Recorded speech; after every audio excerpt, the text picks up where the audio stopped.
Hi-fi audio sound, music quality. Is it any better today than it was in yesteryears? The short answer is no. But why?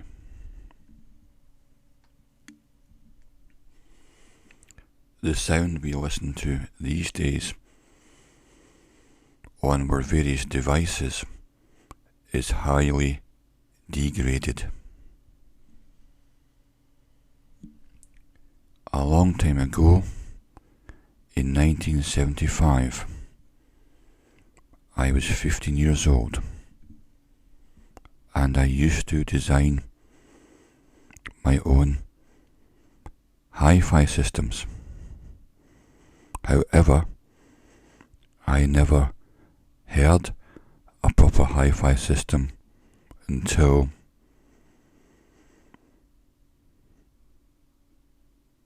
maybe 10 years later. And so how could I design a hi-fi system? Well, what I did was I imagined the sound, and I studied all the aspects of hi-fi sound which I would get from magazines and other sources,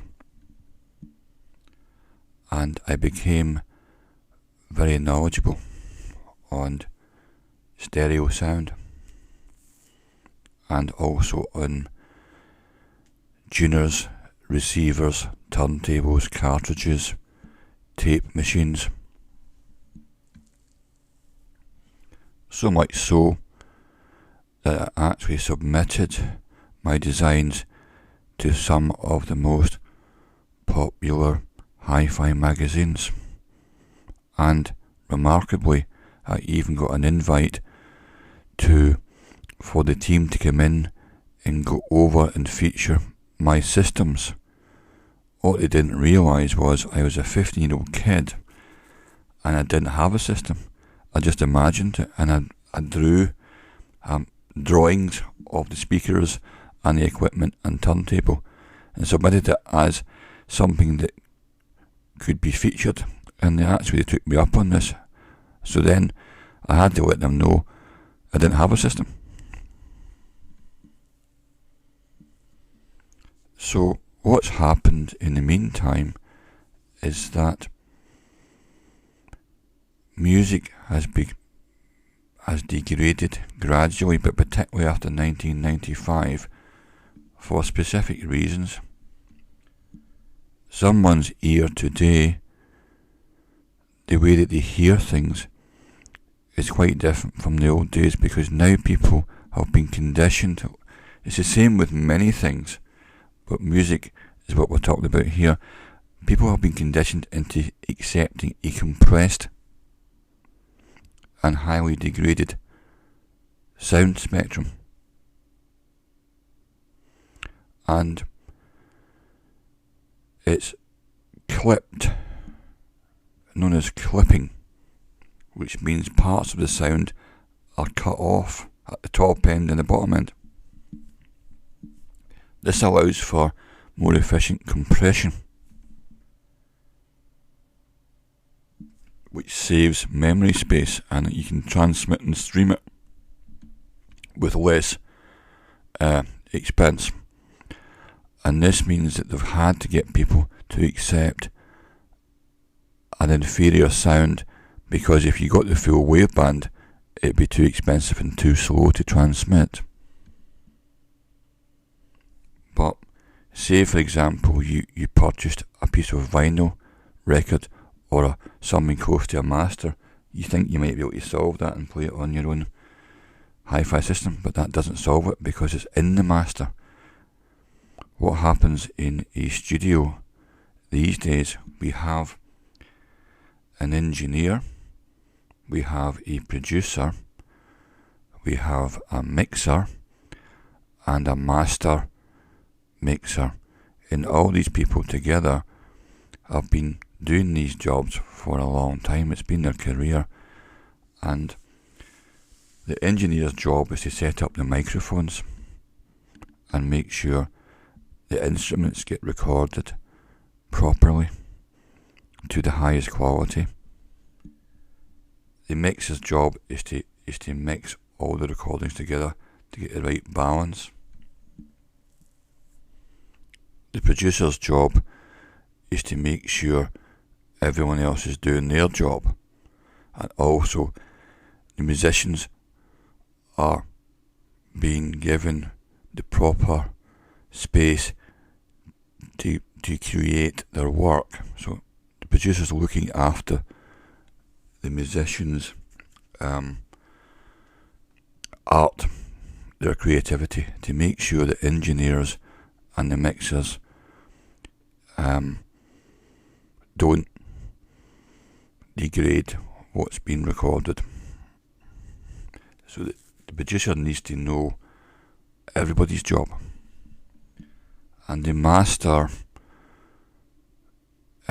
engineer, he'll do the final master, but what he has to do, because he's been paid by a label, a music label, he's been paid to produce a certain sound. And since 1995, the sound's called loudness. They boost the mid-range and clip the top end and bottom end. This clipping means that they're actually clipping off the wavelength. And you won't believe this, but in actual fact they have a piece of equipment and they call it a decapitator. And this decapitator, brutal name, is designed to clip off the top end of the wave so you don't get to hear that. And that's how they master it.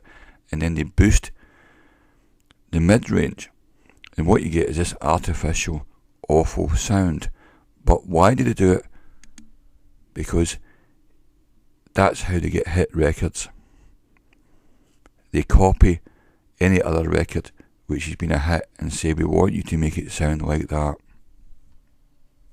So it doesn't matter what the musicians are producing and what the engineers are recording.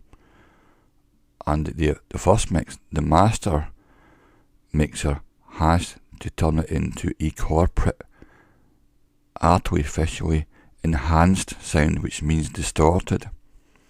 So in the old days, the job was to take distortion out and get the sound cleaner and cleaner and get the full range.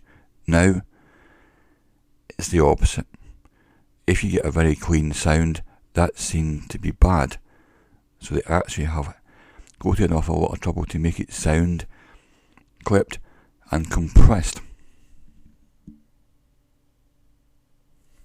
In Photoshop, in terms of visual images,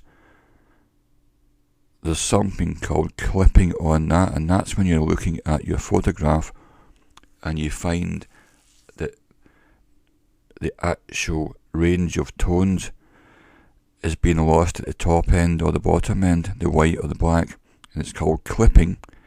And what you do is you adjust the mid-range to pull back the actual cut-offs of the light and shade, so you can no longer clip. And you do this after you take a photograph. You start to balance out the graph. In music, similar, but in music they actually seek this distortion effect. So you would get distortion in a rock band in terms of Jimi Hendrix playing a guitar, but the recording isn't supposed to be distorted in itself in an overall sense. So now what we get is a highly degraded set of music which we get streamed to us and we hear it on devices, but also people's hearing has matched this, so people's brain, music processor and ears have also equally learn to accept this awful sound of distortion where the actual full range isn't there, but no one can notice any difference because their ears have always heard the same thing. So when I was designing hi-fi systems all those years ago, fortunately for me, I heard the sound in my mind because I used my imagination. So therefore, I heard a perfect sound in my mind without any equipment. It's only when I heard the actual hi-fi sound I thought, yes, that sounds quite good, but not quite what I'm hearing in my imagination. Therefore, I already know what the ideal sound should be, so when I am listening to music, I'm often thinking, good golly, and I just switch it off. It's not even worth listening to me because it's really like a distortion, and it makes me feel uncomfortable because I know I'm listening to something which is highly degraded, and that's a shame, and there's not a lot we can do about it because after 1995 they've mastered all the stuff, and you don't have a choice because you don't control what they're putting in there. And even the old stuff, when they say it's been remastered, what they're doing is clipping it and distorting it. How awful is that? Which means you can't even get the original source of sound because that's been destroyed.